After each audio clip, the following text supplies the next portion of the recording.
Bu Sri Mulyani, Menteri Keuangan kita kali ini galak banget. Beda banget dengan waktu dia menjabat di posisi yang sama di masa presidennya SBY. Itu mungkin karena di bawah Jokowi dia merasa nyaman dan tidak mendapat tekanan politik untuk menjalankan kerjanya. Di zaman SBY, Bu Sri Mulyani terpaksa mundur dari jabatannya. Dia cerita kalau selama menjadi Menteri Keuangan di masa pemerintahan SBY, dia sering mendapat tekanan dari para elit. Dan sepertinya ketika ditekan itu, Bu Sri Mulyani tidak mendapat perlindungan dari presiden sehingga dia lebih baik mundur daripada harus mengikuti kemauan elit di kabinet pemerintahan SBY.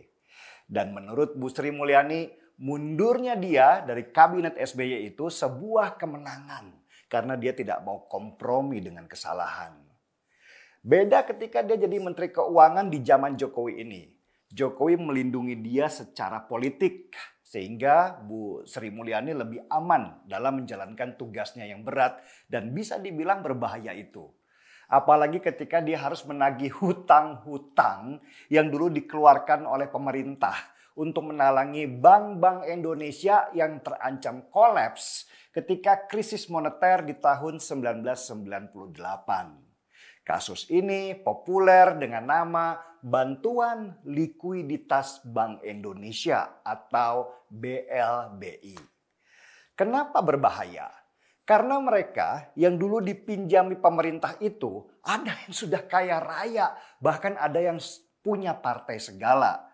Ini membuat Bu Sri Mulyani menjadi panglima perang yang ada di garis depan untuk mengembalikan uang sisa hutang dengan jumlah total 110 triliun rupiah.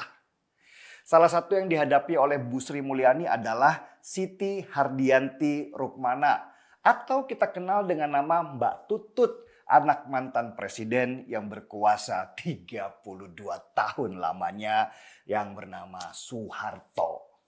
Tutut mendapat dana dari BLBI lewat 3 perusahaannya. Total dana yang dipinjam Tutut lewat skema BLBI adalah senilai hampir 1 triliun rupiah. Waktu itu jaminan yang dikasih oleh perusahaan-perusahaan Tutut supaya dapat duit dari BLBI hanya SK proyek doang. Jaminan asetnya nggak ada. Nggak tahu itu SK proyek bodong apa enggak. Yang pasti Tutut ngutang ke pemerintah pada waktu itu dan sampai sekarang juga belum dikembalikan.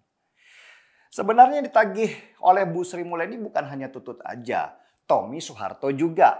Tommy malah lebih besar hutangnya ke negara, sekitar 2,3 triliun rupiah. Uang ini dulu dipinjam Tommy lewat banknya, yaitu Bank Pesona Utama. Banknya aja sekarang udah nggak ada, tapi hutang tetap hutang dan harus ditagih. Tommy harus bayar dan dia sekarang sedang dikejar-kejar oleh Satgas BLBI untuk melunasi hutang-hutangnya. Selain Tommy dan Tutut, satu lagi anak Soeharto yang dikejar oleh Bu Sri Mulyani adalah Bambang Tri. Tapi hutang Bambang ini nggak terkait BLBI ya, melainkan hutang penyelenggaraan SEA Games ke-19 tahun 1997. Sebesar kecil sih, 35 miliar rupiah saja. Jadi total ada 3 orang dari keluarga Cendana yang sekarang sedang dikejar oleh Bu Sri Mulyani untuk melunasi hutang lama mereka.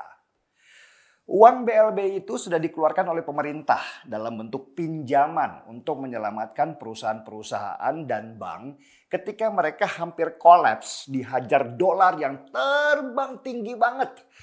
Pada waktu itu tahun 1998 pemerintah harus keluarkan ratusan triliun rupiah untuk menyelamatkan perusahaan, terutama para bank, supaya kepercayaan masyarakat terhadap bank tidak turun. Kalau kepercayaan turun, masyarakat jadi tidak ada yang mau menyimpan uangnya di bank lagi. Dan dampak sistemiknya kalau sudah begitu sangat berbahaya untuk ekonomi kita secara keseluruhan. Jokowi di masa pemerintahannya di periode kedua ini memang sudah nggak ada beban.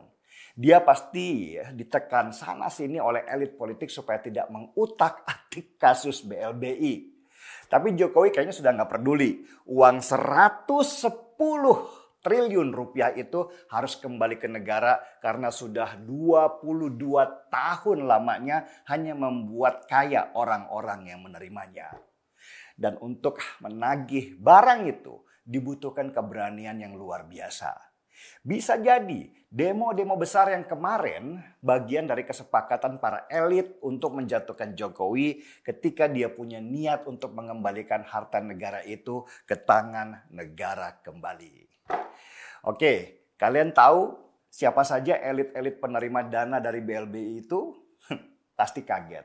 Ada Fadel Muhammad, ada Nirwan Bakri, dan ada Hasim Joyo Hadikusumo, adik dari Prabowo Subianto. Seruput kopinya.